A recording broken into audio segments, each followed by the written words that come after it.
Hello, hello, hello, and welcome back to Nightshift with Andrea up late. Tonight I am joined by my invisible co-host, Brian Sanders.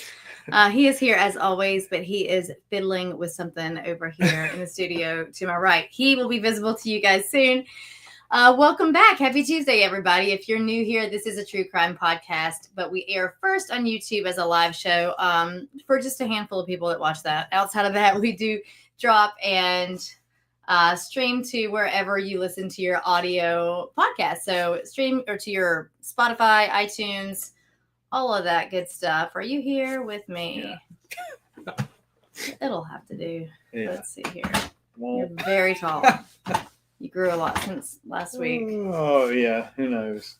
How are you doing? You're still I'm all flustered because very tall. So I bought a new computer. Yes. And the stupid camera I haven't been able to use for a long time. Now I'm supposed to be able to use, but I can't. So I'm using a stupider computer camera. Yes. But it worked. You're here. Welcome back. Thank you. Yeah, absolutely. How have you guys been? How was your week? I don't have any crazy information. How was your week? You were there. It's great. No, it was a great week. If you're new here, like I said, it's a live YouTube show, so you can always hop in the chats. Just log on with your email and password. Again, you were provided with one of those at birth, and it doesn't cost a dime.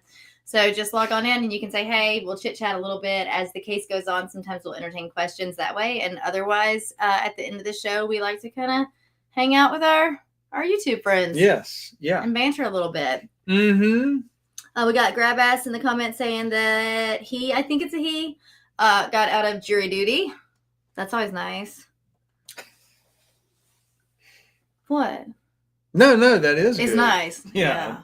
I had somebody ask me, and she may listen to this here one of these days soon, but the other day, knowing that like we do this, if being on like a murder trial, like a jury, would be like something exciting, something that we'd want to do, you know? Mm-hmm. And I was like, no, I want to like look into it, right? Look into the case. Yeah. I don't want to be on the jury. Also of not my peers. The older I get, the more I'm kind of like down with lie detectors, you know, like down with the polygraph and down with the jury. Yeah, I had jury duty a few times and never served, which I was fine with. I think in college it was probably the closest I came to it. And it was like a hit and run or something. And they asked me a question. And I said, well, if his feet were on the pavement, then the driver's at fault. If his feet were in the grass or vice versa. And they were just like, you're dismissed. But do you see what I'm saying? And so now, if your life were, let's say you're, you know, it's a life or death situation, and you've got a college kid, or me at 23. I was 23 when I was, you know, called to jury duty. Yeah, I wanted to be on jury duty. I did too. At that time, I thought, okay, this is cool. I'm in college. I'm learning. Yeah. But years and years later, Also, there's not an urban rumor. There was a belief that police officers did not have to serve on jury duty. Okay. But that's not true. Yeah. You still get your notice. You still have to go to jury duty. Okay. But it's almost probably what they're talking about is the written rule. You're just going to get called out. They're going to dismiss you. Because, they ask you your occupation and they're like, burr. You know, prosecution will want you. The defense will not. So Matt Pitcher in the comments says, when I was undercover, judge tried to get me arrested for not showing to jury duty. How'd that work out for you? That's great. Did you show up or get arrested? Yeah. Ashley Judd was at my jury duty. Yeah, tell that story. That's the story. She wasn't a peon like the rest of us. And so she showed up with her wet hair and her coffee drink and her snack and her phone, all the things that like the signs say don't, you know. Yeah. Just too busy. We're just too busy to dry our hair, Ashley. And so we just show up and but yeah, she got dismissed pretty quickly. But she acts like locals do in that area, right? In Nashville and the surrounding area. She's pretty much just like most of the locals there, right? Yeah. No? Yep. You're saying she's a little different? A little different. Yeah. All right. Well, I think that we should probably go on and get started. What do you say? Yes. All right. I've taken up enough of your time. This case, I'm about to call on you. This case takes place, did we go with the 1986. Okay, so this case takes place over the span of a couple of years. And so if you've listened before, you know that oftentimes we will pick out some like pop culture events that took place during the year that the case we were discussing took place. And so for this year, our pop culture guru, Brian Sanders, is going to talk to us about the year of 1986. Yes. What do you have? That was a glorious, glorious year. You just gotten your license, right? Yeah, no, actually, it was my starting of my junior year in college. No. It was a good year, though. Mm-hmm. That was the year I discovered. In 1986? Punk rock. Everybody knows that. Hoosiers, the movie that. Yeah. Okay. And for those listening, it's a movie about an Indiana basketball team, and I can't help but to think about Larry Bird, even though it took place in the 1950s. He was too, Matt. He was Indiana. I don't know what that means. I don't know. The movie Rad about BMXers came out. 1986, I would say, was the year of Sheen. Do you know Charlie? What I mean? Yeah. This cat was in 4 different movies.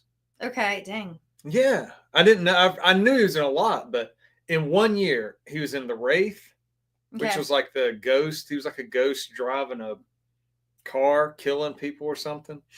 Or maybe not him. I don't know. Mm-hmm. Platoon.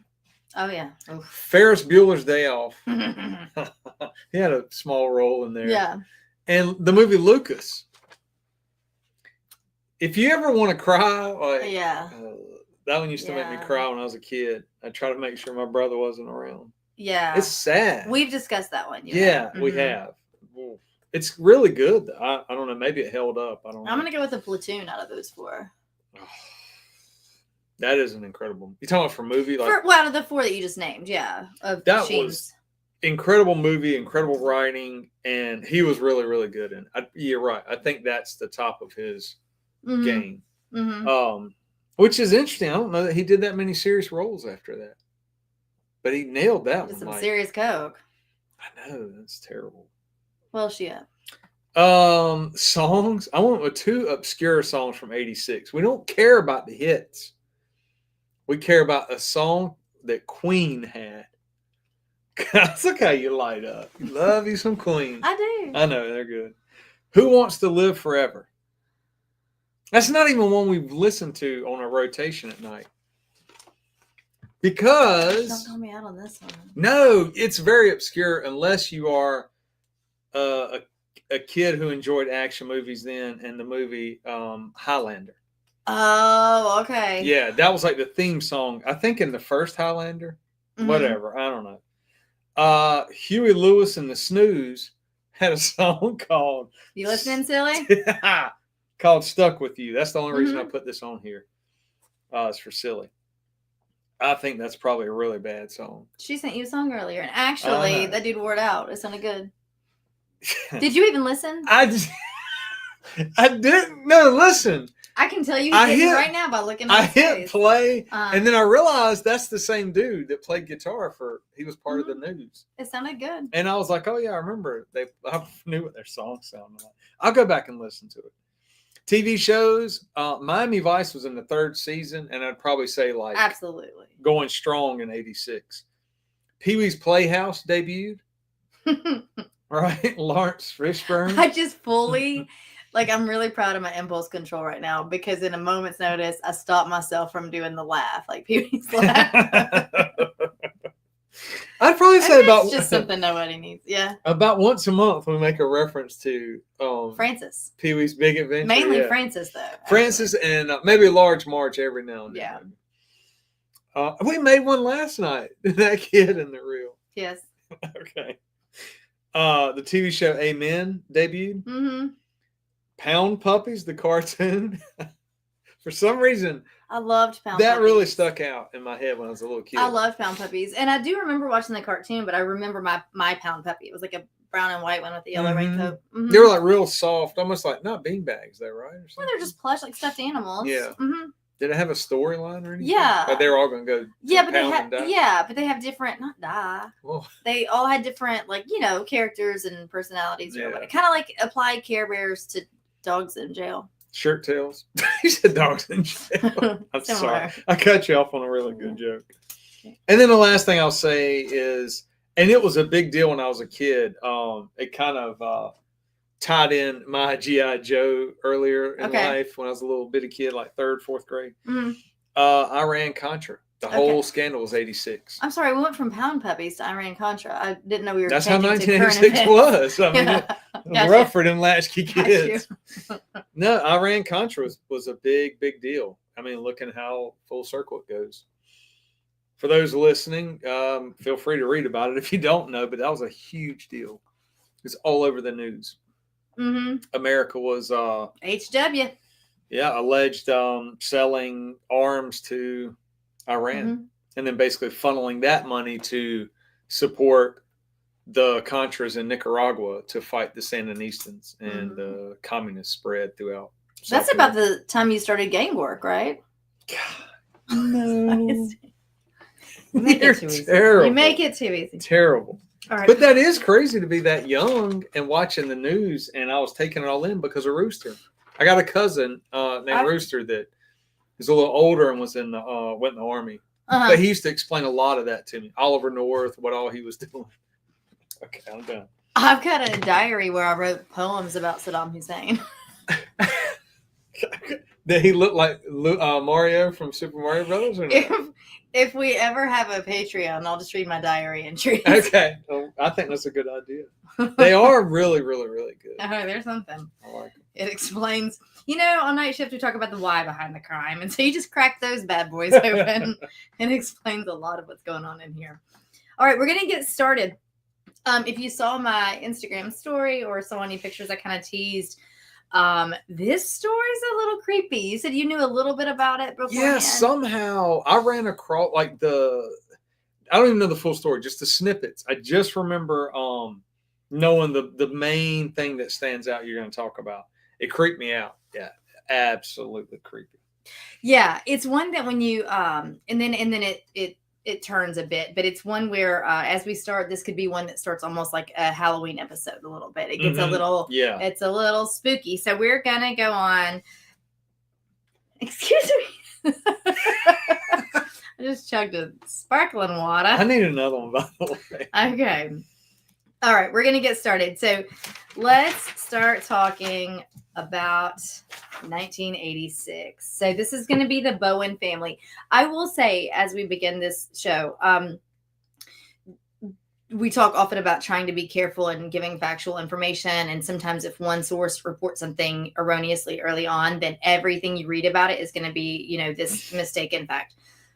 This case is interesting. A lot of the names, because initially the media did report different names. They didn't, at this time in this publication in Massachusetts, they didn't just not name juveniles. They just gave the whole family fake names. So if you go back to, we have a subscription where you can go back and it's a newspapers.com subscription. And so you can find a newspaper from any topic, anytime, any age. They're great. I like looking at the ads today. I was looking at, since this took place in like December of 87, one part of the case did. So it's like the Christmas ham and things like that, the ads in the newspaper as I was reading about like 73 the case. cents. Yeah, it was interesting. Either way, so there was a lot of like sifting through details that kind of changed from publication to publication throughout time. So either way, we're going to get started now in 1986. So the Bowen family was trying to move forward with their lives. So Frank Bowen and his daughters, Tina, who was then 15, and Karen, 9 years old,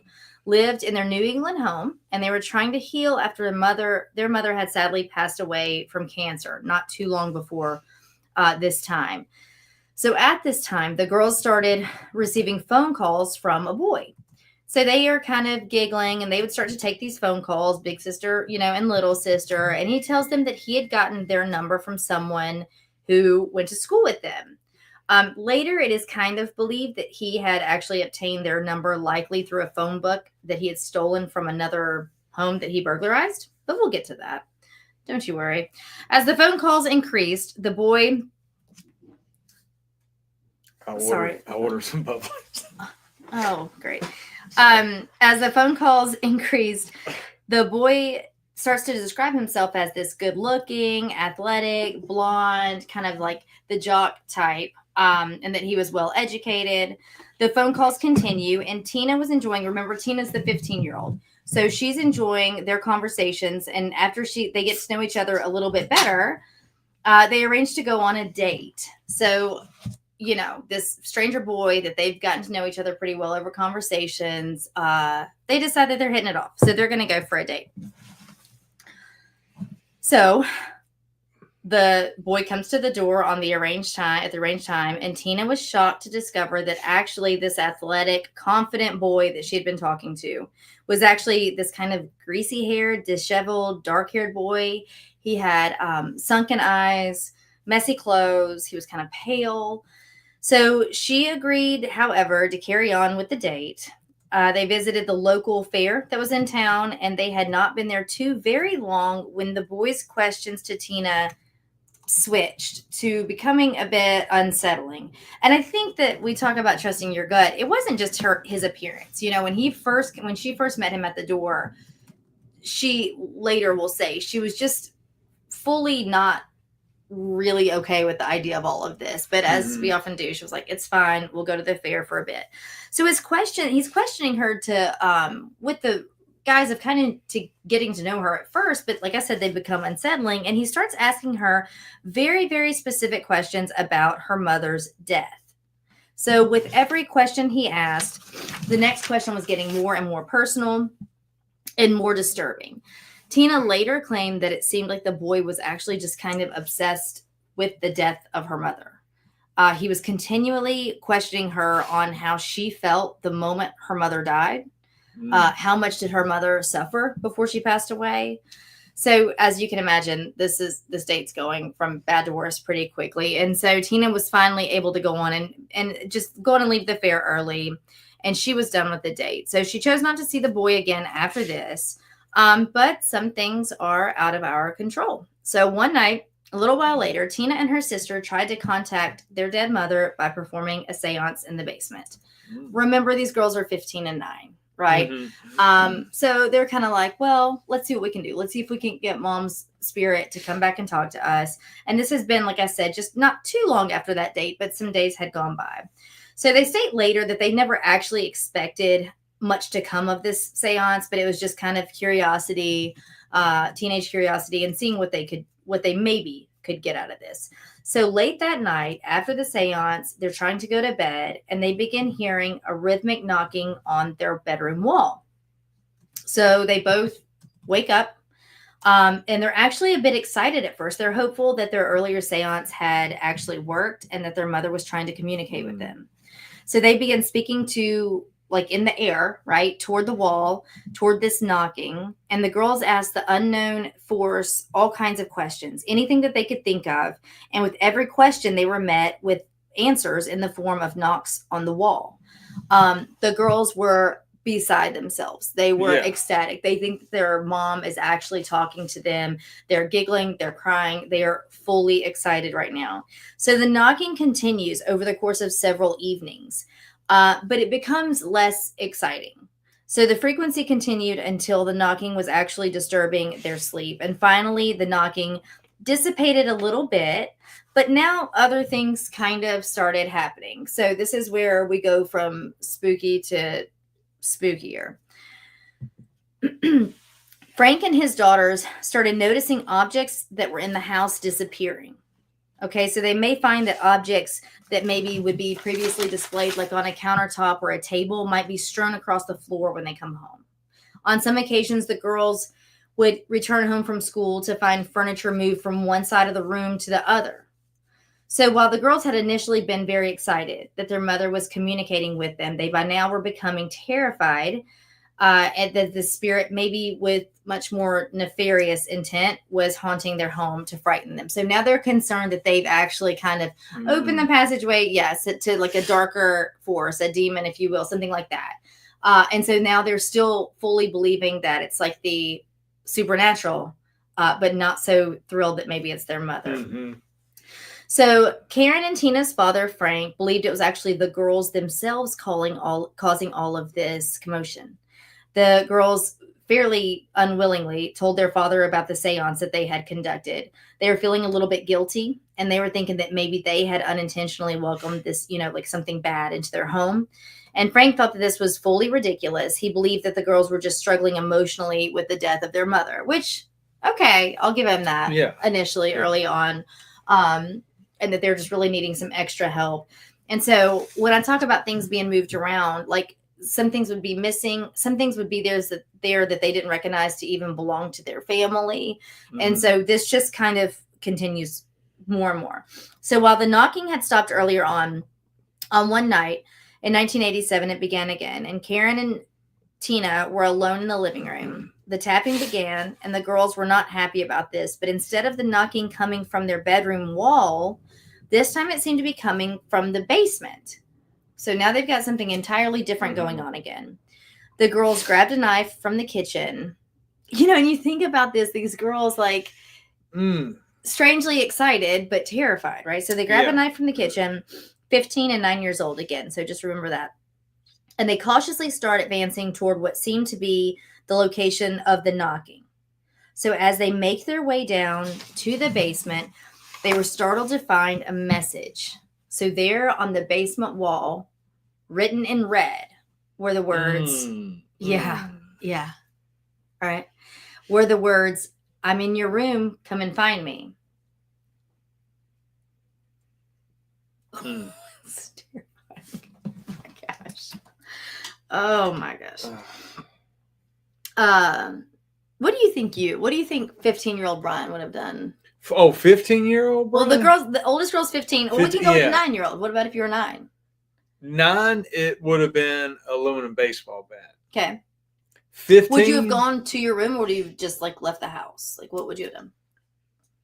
I'm probably more believing in things that I can't explain than back then. I was very pragmatic. I would have probably taken brass knuckles and like my boot knife and expected like a person to fight. That's what I'm saying. Either way, would you have gone on, like followed, because it says I'm in your room, come and find me. Would you have done like followed those instructions, or just fled the home? No, at 15 I would have wanted to. What about 9? 9, probably not. Mm-hmm. And I would probably assume that my brother was tricking me or something. I don't know. That's fair. Yeah. That's still, either way. Oh, it's terrifying. All right. So the girls immediately ran from their home. They went to a neighbor's home and waited for their father to get home from work, which, like sometimes I like to take a moment and give like a little public service. If something like this ever happens to you and you have the message written on your basement walls in red that someone is in your room and to come find them, don't go find them. So they go to the neighbor's home and they wait for their father to get back from work. That's another thing as well, right? So they're home alone at this time.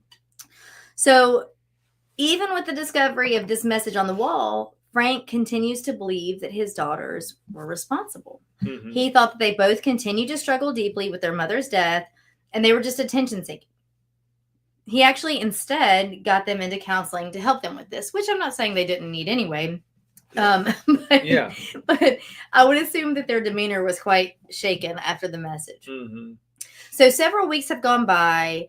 Things had kind of gotten a little, more calm in the Bowen family home. But then things become a bit more bizarre. This time the girls again hear the knocking, but this time it's back in the original location, which was behind Tina's bedroom wall. So when the girls entered the bedroom, they again found a message on the wall. Again, it was written in red, but it was a bit of a different message than the one they had seen prior. This evening it read, "I'm back. Find me if you can." Yeah. Like, is it too early to burn down the house? Yeah. So this time, everything starts to play out as it did before. The girls called Frank yet again from a neighbor's home. Okay, so they flee again, go to the neighbors, and Frank, yet again, thought the girls were attention seeking. However, when Frank came home this time, he barged in the home, and this is where there are multiple accounts. And it doesn't really matter. It doesn't come down to the crux of the case, but whether or not they all kind of went back in the home together, if Frank went back in first and the girls kind of had already returned. Either way, Frank barges back in the home, and he wants to prove to the girls that no one is there. Like, look, I'm showing up. No one's here. You guys have got to stop doing this stuff, okay? But this time, Frank noticed something different. So the house was actually even more messed up than previously it had ever been. Someone had gone to the bathroom, but the girls had been gone at the neighbor's house and swore up and down that they had not used that particular bathroom. There were multiple things out of place. The house looked worse than the girls had actually told him it looked when they called. So evidently there was also like a beer bottle that was opened and sitting out, but had not had anything out of it, had not been drank yet. And there were 2 glasses of wine poured and sitting on a table, but also had not been touched, like had not been drank. And this is not something that the girls put out there. All right. So again, there's varying sources stating whether or not about the bathroom, but either way, it comes back to, I think in one of those newspaper articles, the dad does mention that at some point. So either way, it's evident to Frank that someone had been in his home, but by now the girls had come back, met their father in the home. And when Frank entered Tina's bedroom, he saw the final message written in red on the wall. And this time it simply said, "Marry me." Oh boy. Get out of here. Why didn't you propose like that? Just leave a message somewhere. Oh. So when they turned, the Bowman family was met with a most horrifying sight. There across the room was a young man clothed in a dress belonging to Frank's deceased wife. He was wearing her makeup dress and a blonde wig and holding a hatchet in one hand and a wrench in the other. The boy ordered the family into another room, and before he could enter, there's other accounts that say he started to chase them through the home. But either way, Franklin's able to get the girls into a bedroom and turned and slammed the door and barricaded it before the boy could get to them. So before a plan of escape could even really be made, Tina jumps out of the bedroom window down to the ground and flees to the neighbor's home to call 911. So also these neighbors, what do you think they're thinking at this point? Especially like back then. I mean, I say especially back then. I don't know anybody. And I don't know anything about the neighbors, so I don't know the demographic. I don't know if it's like an older couple, if it's a young family. Yeah. I don't know anything about it. But so police arrived, but the boy was nowhere to be found, and the home was searched. Police deduced that the messages had been written in ketchup finally, so you do learn it's not quite as sinister as it sounded. Ultimately, a hidden crawl space was found behind a cupboard, which was built into the wall of Tina's bedroom. So this is called a false wall, y'all. So it's really just to absorb like the continuity of a room after a remodel or something like that. Okay. So it helps to hide the wires, whatever. She had a new cabinet put in. This false wall was built. And so it was enough. It provided enough storage space that this individual could get back there and hide. But how did the rest of all of this stuff happen? Right. So when the covering for this was removed, the officers discovered the young man curled up inside. They removed him and he was placed under arrest. Within that little cubby that he was curled up in, there were also like trinkets and little souvenirs from the home and other stuff that didn't belong to them, to the Bowman family at all. So at this time, officers conducted a more thorough search of the home, and the Bowmans were absolutely horrified because the search of their home showed that passages in the walls actually had allowed this intruder to roam throughout their home fully undetected. there had been, so this part, when I found out, this is almost even worse. There had been multiple peepholes placed throughout the home in the walls, so the boy could actually watch Tina in any room that she had been in. It was determined that the teenager had been living there on and off for at least 6 weeks. Yeah. So who was this boy? So his name is Daniel LaPlante, and he is the boy that Tina went to the fair with. Let me see. I think I have a picture. I'll show you guys before I tell you a little bit about Daniel. Again, if you are just listening, I will put these pictures up on Andrea Up Late Instagram page, so you will be able to see them. Let's see here. I've got a couple pictures of old Daniel. So here's Daniel. Again, he's a kid. He's 16, 17 at this point.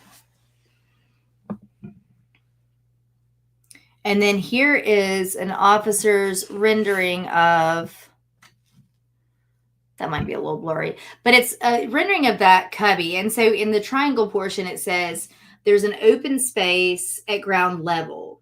And so it looks kind of like they show a concrete, like a foundation, what depicts a wall and this 4-foot area. So it says entry. It says if you kind of jump over this 4-foot area, you can get yourself in between what would have been like between the foundation and then that false wall. And then he's able to get through the home in that way. I want to say that drawing is pretty impressive. The drawing looks way more modern to me. Yeah, it looks like a architecture. Well, it's on graph paper. Yeah. And graph paper actually solves everything. I'm sorry. But it does make it look. Graph paper. I mean, real quickly though. Yep. And I don't want to steal your thunder. No, don't. I mean, go ahead. How did he figure that out, though, the kid? How did he know that was? Because the family didn't know. He's a wily one, this Daniel. Okay, sorry. No, you're good. Well, and I think that that's what we're going to ultimately kind of discover is that at that age, he winds up being very bold for an adult, you know, much less someone of his age. So, yeah, I mean, that's a great question. Or maybe we're going to talk about it, but maybe he didn't, in the sense of maybe he was already coming there for other things and realized that somewhere he could hide. Yeah. So it's wild. So Daniel LaPlante. So he was born on May 15th, 1970 in Townsend, Massachusetts. I thought you were sneezing.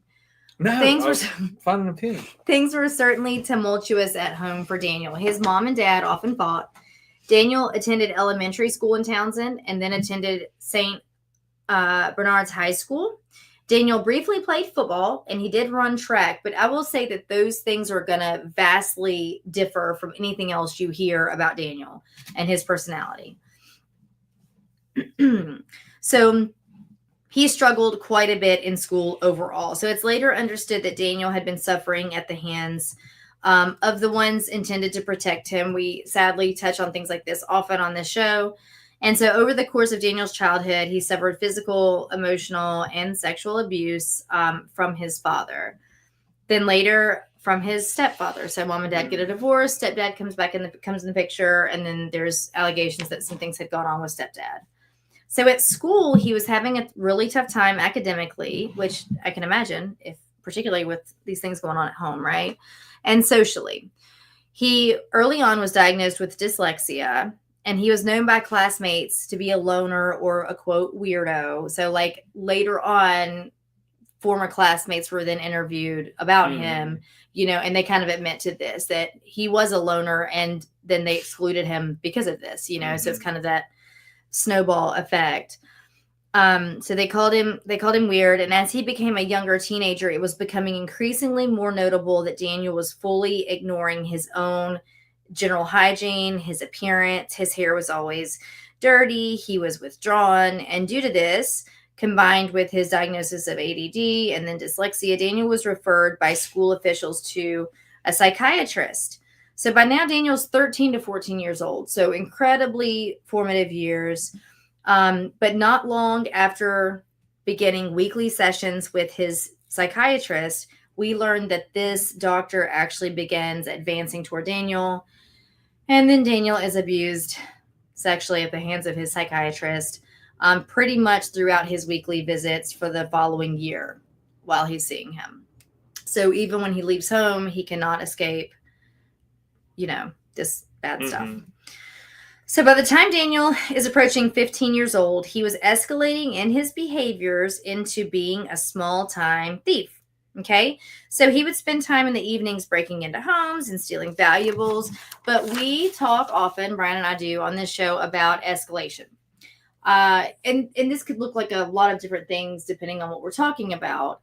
And not everything escalates. It just depends on what you're talking about. But for Daniel, his small-time theft and burglary increased to activity that actually started to satiate his desire to torment. So the burglary was small.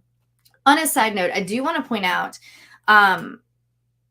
this is so if you haven't, you should always check out this podcast called The Prosecutors. I think I reference them kind of often on this show because whatever case I'm studying, I always kind of want to go back and see if they've covered it as well because I always like their take. As it sounds, it's two former prosecutors. I think one still kind of acts in that role. Another one has taken on some other special projects. But it's a male and a female in, I think, Texas and Alabama. Anyway, they have a good give and go. And they just come to cases with their, showing what it looks like from a prosecutorial standpoint.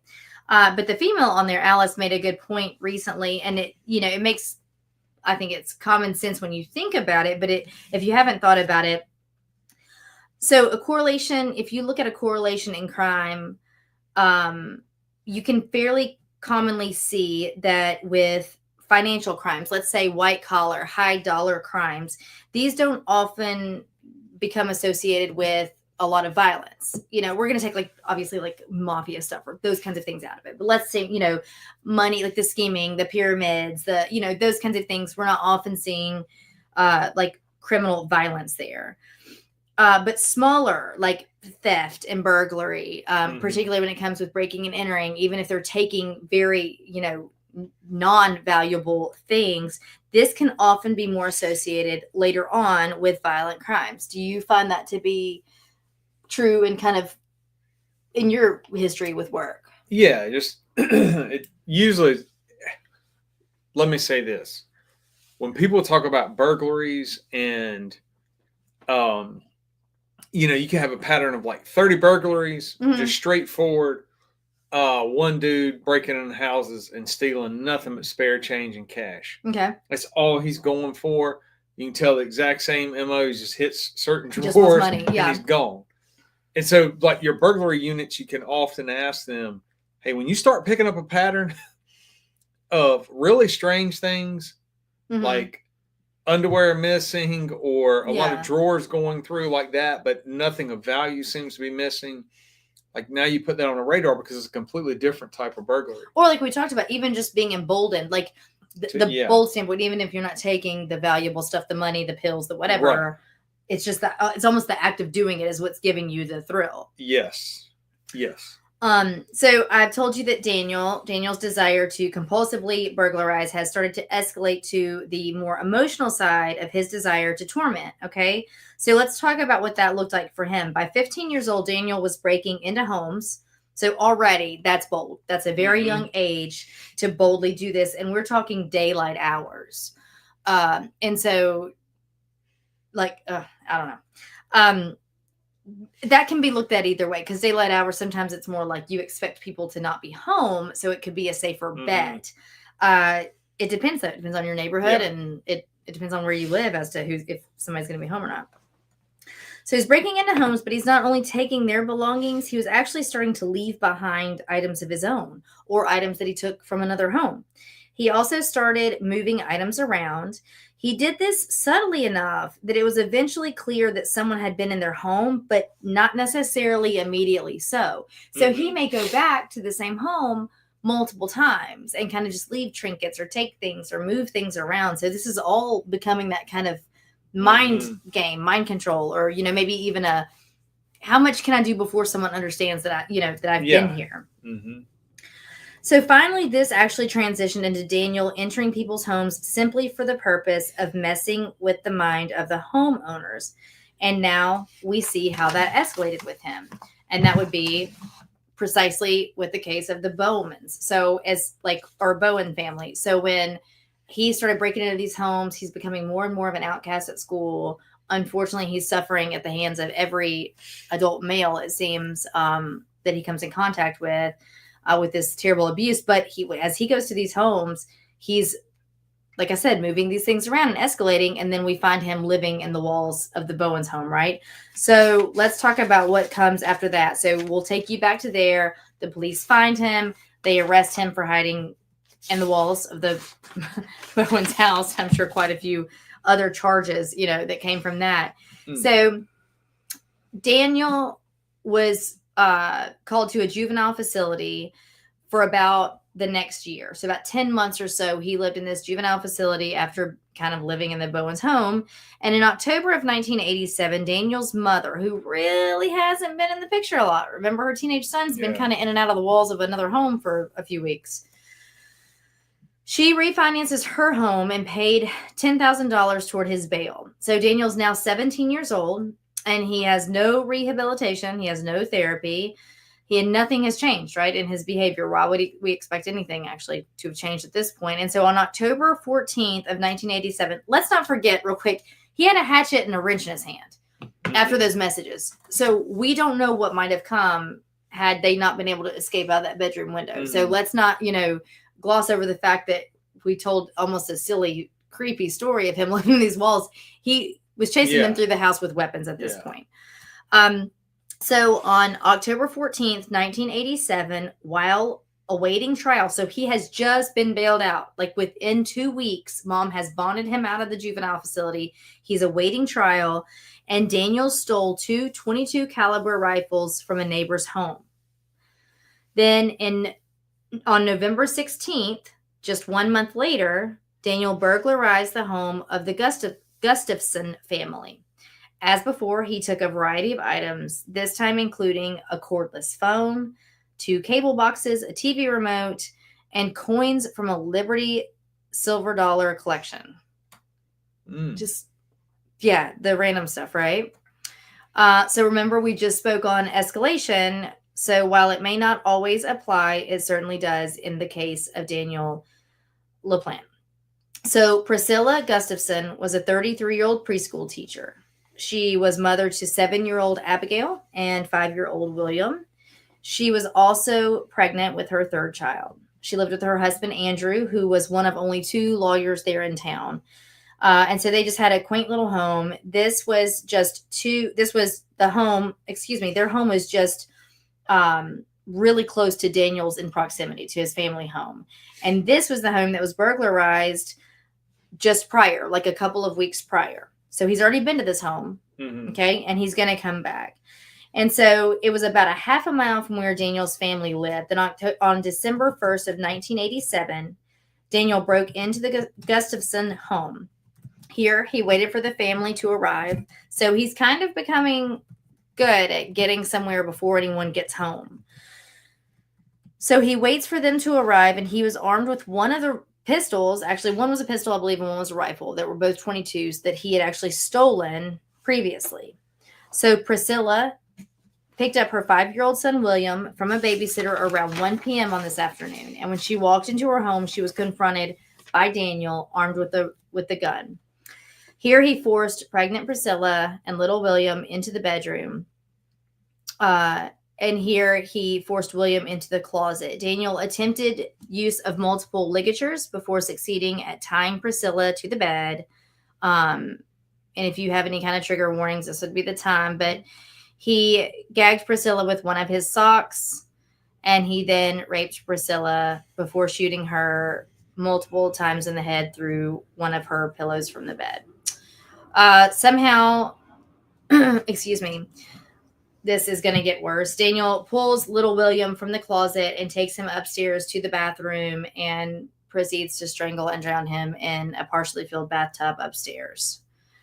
So he's about to leave, and as he's about to leave the home, 7-year-old Abigail had just gotten off the school bus and was entering the home. So Abigail sadly meets the exact same fate of her brother, and Daniel takes her downstairs to a different bathroom and proceeds to strangle and drown her in that bathtub. So poor Andrew Gustafson had been at work all day when all of this had unfolded at his home. So when he returns home from work, Andrew is the one who finds Priscilla lying face down on their bed. He immediately calls police. He will later say, because there are differing accounts that Andrew found all of them, which would make sense if you run from room to room after you find your wife that way. His statement, though, is that he ran from the home. He said he was wailing and screaming and called police, that he didn't want to look further in the home because he was afraid he'd find his children. So he calls 911. And police arrive and they find the bodies of the two children in the two separate bathrooms. So police quickly consider Daniel LaPlante a suspect. Okay, so remember, he lived very close. They had just experienced a burglary down the street. He had just been bonded out of that juvenile facility. All of this is right up Danny's alley. So a few towns over, well, first of all, before this happens, out in the wood line, which is evidently what the path that Daniel took from his home just a half a mile away to the Gustafsons' home, into that wood line, they find wet clothing from Daniel that belonged to Daniel. And in fact, the shirt that was wet, remember they're wet from the bathtub, actually had a family plate from the Gustafsons' home in it. So they already can pretty quickly start pinning him in on this, okay?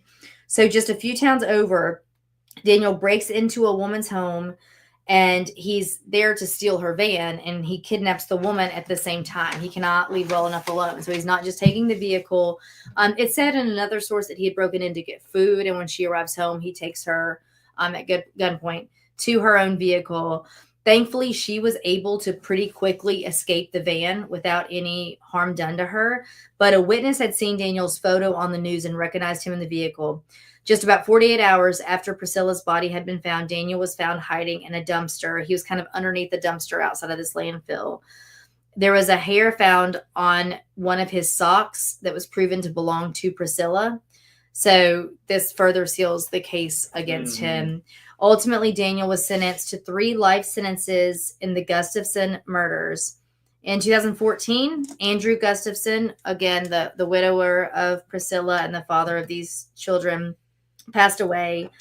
At this time, Daniel had been suing the court system and often appealing his sentence. And on his deathbed, Andrew stated, "Don't ever let him out. He should rot in prison." In 2017, so this all was 1987, guys. So in 2017, at a resentencing hearing, Daniel's defense attorney requested that Daniel go free after 30 years. That would have been, 2017 would have been the 30-year mark, okay? So Superior Court Judge Helene Kazanjian sided with prosecution, ordering Daniel to serve the maximum number of years under the law, with eligibility of parole to occur only after 45 years, which would be 2032. But in a landmark state Supreme Judicial Court case regarding juveniles, the court had written that scientific research showed that lifelong imprisonment for youths is cruel and unusual because their brains are not fully developed. However, the Superior Court judge in 2017 said that Daniel's youth played no role in these murders and that he conducted them deliberately and thoughtfully. And a psychiatrist testified that Daniel has shown no signs of rehabilitation. Daniel LaPlante was diagnosed with antisocial personality disorder, along with a tremendous lack of empathy, which goes hand in hand. That's really the mainstay symptom of antisocial personality disorder. Daniel is currently serving out his sentence with all parole denied as of 2019. So in theory, he could be eligible for a parole hearing in 2032. Daniel, I will say, until just in 2019, he did make some statement to the family along the lines of, with heartfelt condolences, whatever. That was 2019. Prior to that, all the 32 years prior, he's been trying to sue the court, saying that he doesn't have what he needs to practice his religion. He feigned Satanism for a while, and said that they have to provide him what he needs to practice his religion, which to a degree is true, but he claims that he needs a room with a window to do this. So that was denied. He has consistently said in all of these years that his punishment is cruel, it's unjust, it's too much. Again, with that psychiatrist, saying that Daniel has shown absolutely zero remorse whatsoever, and he truly has.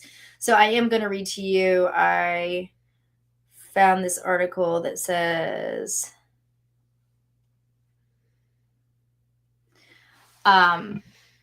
so LaPlante's exact modus operandi in the murder remains unknown, given that LaPlante's actions progressed rapidly from burglary to full-scale murder when he was in possession of a weapon suggests that he didn't possess the confidence or physical strength to subdue his victims by hand. In addition, a handful of items which double as restraints were found in the Gustafson household. This prompts the theory that LaPlante forced his way into the residence and held his victims at gunpoint while he restrained them. This says he likely killed Priscilla first to remove the biggest threat and then drowned the children. Another account, a newspaper from closer to when this happened, stated that actually he took William first and did that to William first, and after he had tied her down and then came and took care of her. But what a story, right? So let's see. Here's another picture of Daniel.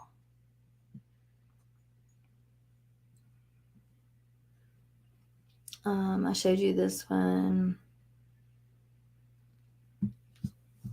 I don't know. So when you're talking about like juveniles and their brain not developing, you and I talk about it all the time, but it's like, yeah, that is applicable when you're talking about stealing a car or doing something superbly stupid that most kids don't do, but sometimes kids do really stupid stuff.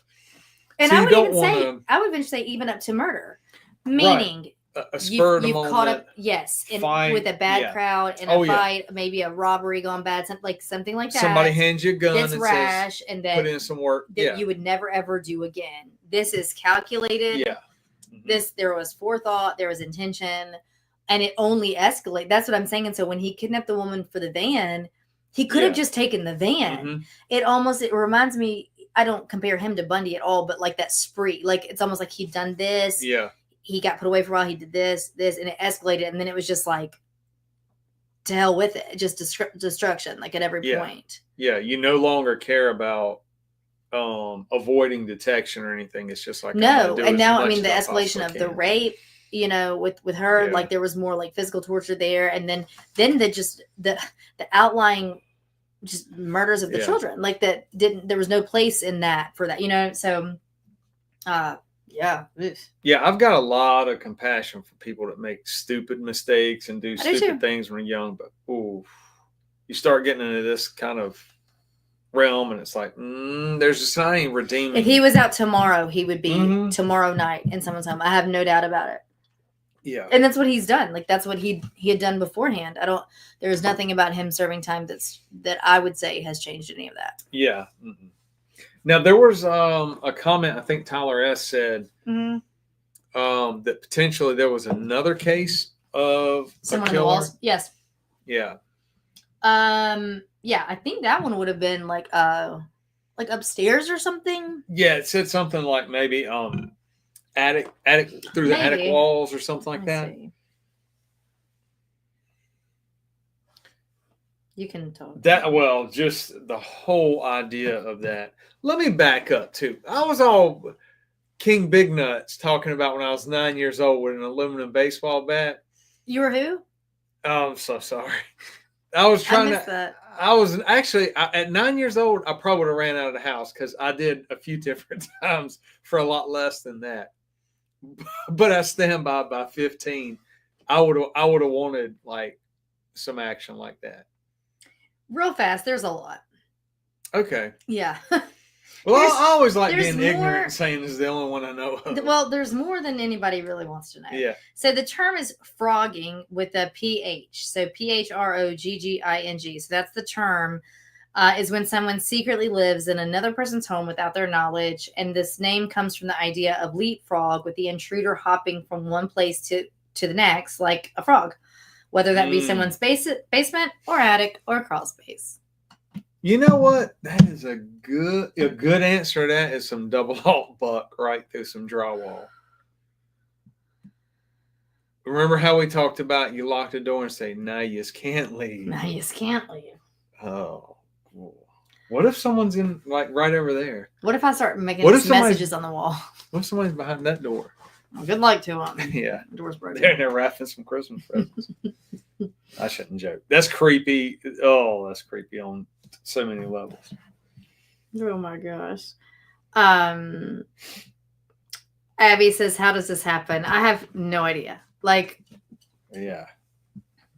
I don't know enough about houses either. There's got to be, I bet, like certain, maybe certain eras where you're doing that, where you're building kind of those false walls, or I don't know, maybe unfinished attic space, but you still got to get. But up someone there. still has to get into it. That's my thing, is that somebody's getting into the home.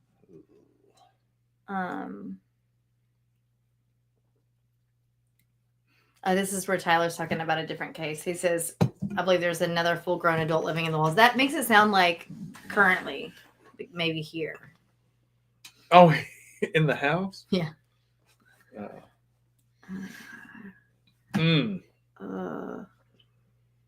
I've never heard of that frogging. That's I always say fun. I don't mean. Well, it's great that it happens so often that there's a name for it.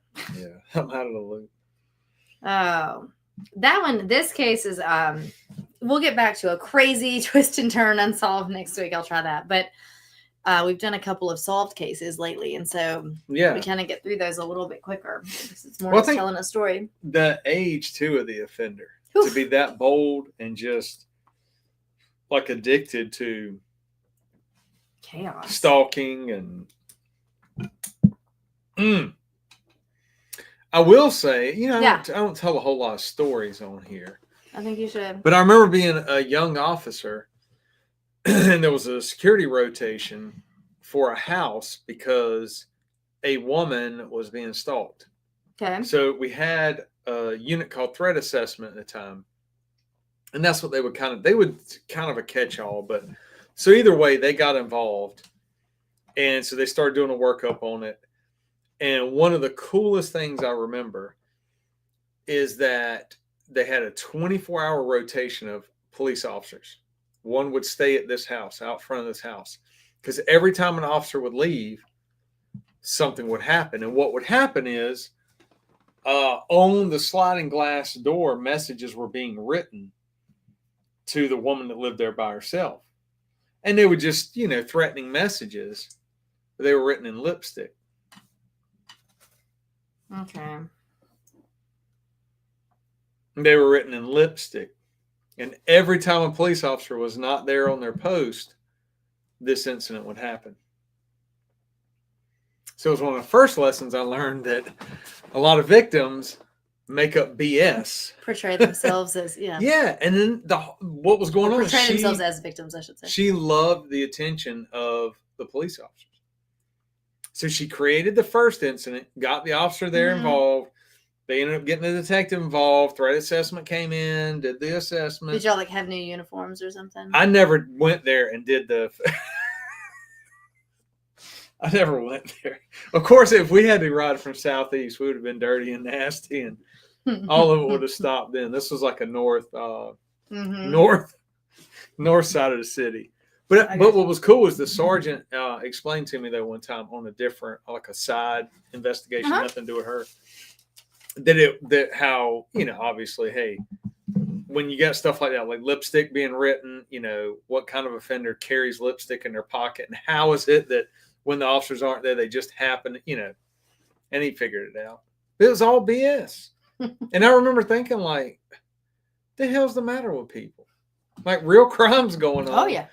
And she's over there writing messages and Avon. She probably asks for prayers on Facebook, Oh, it says don't ask you questions. know what? Oh my gosh, yeah. Ugh, oh. I don't know what's the matter with people. Cupcake says she is that offender. Well, what do you have going on? I think we're about to wrap it up. I'm like Forrest Gump. I just drank Yeah, I don't even know what just happened with you. I got over the top thirsty. I in a really bad way. That's why I ordered them up. Mm-hmm. And their water, by the way, I think there was some messages earlier. People thought they were beer. It's like, yeah, it's just like seltzer or whatever, carbonated water. No, episode will drop tomorrow. I've already loaded it up. Okay, do you want to tease what it is? Yeah, I'm getting a better habit of doing that. You're very disciplined with, night shift and getting things posted. I'm not disciplined with quite literally anything in my life. Yes, you are. No. I, on the other hand, am like a flounder, just flop, flop, flop. So tomorrow, the episode hits. Mm-hmm. It's Worth Parker. Okay. Well, Russell Worth Parker is his full government name, but he's a co-author of a book, Always Faithful, about a Marine officer and his interpreter in Afghanistan and the fall of Kabul and how they had to extract that interpreter and his family. Okay. They were being just left behind. Oh, yeah. So side channels had to go into play. But Worth talks about that, and he talks about his time in the Marine Corps. And what's cool is when you say things like MARSOC and Raider, there's a certain image you get. Mm-hmm. And he's not like that at all. But that's what most of his career was. Oh, cool. But he's also has a law degree, was a prosecutor for just a very short time, and a great writer and storyteller. So very cool family history. We had a pretty good conversation, I thought. And plan on doing some future stuff about books. Very good. Episodes, yeah. I like that. Mm-hmm. And then Matt, who was in the comments tonight, I've already done one episode with him when he was a undercover detective working an assignment. And then tomorrow we're going to record one. He went undercover. I think it was like a mafia type investigation. So I'll record that episode tomorrow to post in the next few weeks. Oh, cool. Mm-hmm. Well, very good. Well, you guys are privy to the new episode of Night Shift because it's right here. And it will drop to streaming in the next few days. Again, you can always find the pictures from the show on Andrea Up Late Instagram. I'll try to get better about doing that a little quicker than I think I did last week. So Andrea Up Late on Instagram, on YouTube. Mm-hmm. And then, of course, it's Night Shift on any of your audio streaming services. And so you can go follow Brian to listen to his podcast, The Disruptors, and it's going to be Brian Sanders Disruptors on Instagram, and it's also The Disruptors with Brian Sanders, and the website is The Disruptors with BrianSanders.com. Hey, also people should do reviews. I forget about those. Yeah. 5-star reviews on Spotify, Apple review on Apple Podcasts. Yeah. On Apple, you can leave a review. A review, like words, yes. Mm-hmm. Yeah, and Spotify it's just those stars. Mm-hmm. Ski is exploring the moon on his new rover, Bosco. No, Ski's here. Ski's around. Yeah, Ski's busy. He and Kevin Estella, I think, just did an event this past weekend. Outdoors, kind of like teaching stuff. It was like in the mountains. So we saw him recently. He's doing great. Yeah. He's doing great, and he's very, very busy. He's doing family stuff. He's got a corporate job. He's trying to get a school set up, so he stays on the go. Yes. Yes. Yes, he's all good. Mm-hmm. Well, you guys, we really appreciate it. We love you. Did you hear something? I did hear. Where's that double alt buff? It's frogging. Boom, boom. It's frogging. Gosh. Blowing holes in the wall. Oh, God. Okay. Well, Bosco's asking if I showed you the Facebook post that he sent, and I did. The Ric Flair one. Oh. Yeah. A few days ago. Yeah. Yes. He's Ric Flair all the time. This one. And Dusty Rhodes. Yes. I unfortunately heard an interview with Ric Flair in his older age. Man, he was a dirty dog. Dirty. But dog. Dusty Rhodes, I think, was always a pretty wholesome. Mm-hmm. I say wholesome, but those guys are characters. I do like it when I was a kid. If we need a wrestling segment in Night Shift, you just let me know, because I feel like we're coming back around to it every week, aren't we? Yes. Yes. That was a joke. Well, Well, maybe for disruptors, that would be good, right? That would be a good. Yeah. You know what? I'm gonna track down Jim Cornette. Okay. Yeah, he was the announcer and manager, and he tells great stories. Well, perfect. There you go. Mm-hmm. Now you've got something to do. That was terrible. Put that Dusty Rhodes up on somebody. Well, you guys, I can't bore you any longer than this. No. But either way, we appreciate you guys. We always are thankful for y'all coming by and saying hello, and all your chats and all your stuff online. We enjoy talking to you on Instagram and such too. So, yeah. So we hope y'all have a great night and a great week. You can tell the people good night. Good night, everybody. All right, guys. Until next week, we will see y'all next Tuesday.